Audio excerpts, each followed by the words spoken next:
Mga kapuso, bago sa saksi, nagtamo ng 25 saksak ang isang babaeng natagpuan sa Las Piñas City at ang itinurong suspect sa pagpatay, ang kanyang asawa. Saksi, si Nico Wahe, exclusive.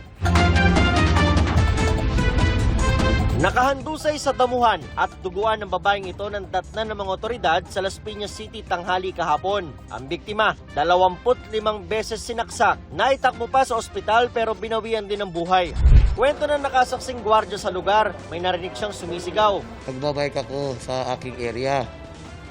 Pagtapat ko po sa tent, may sumigaw na may babaeng sinasaksak. Lumingon ako. Paglingon ko, may isang lalaki doon na nagkatinginan kami. Agad daw niyang inireport sa pulis na malapit sa lugar. Pero napansin niya raw nakasunod niya rin ang lalaki.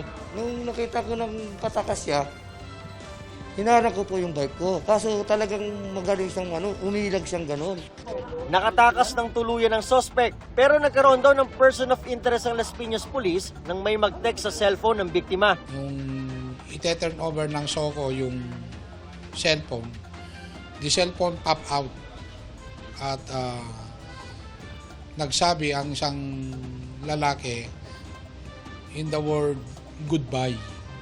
So nakita doon yung pangalan ng suspect. Ang message raw galing sa asawa ng biktima.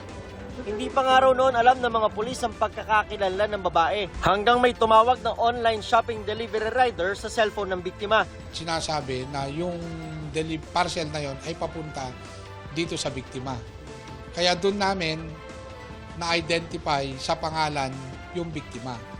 Kinilala ang biktima na si Janeline Quinto na taga Pasay City. So we proceeded to Pasay. Pagdating naman doon, ay nandun si suspect. So initially, we conducted inquiry. Evasive siya sa questions. And when I ordered or nakiusap ako, natignan yung conversation, yung goodbye, na-delete na eh. Nang dalhin sa presinto ang suspect, positibo siyang kinilala ng nakasaksing gwardiya. Tumanggi magbigay ng pahayag ang suspect. Sa presinto, nagkaharap pa ang suspect saka ang nanay ng biktima.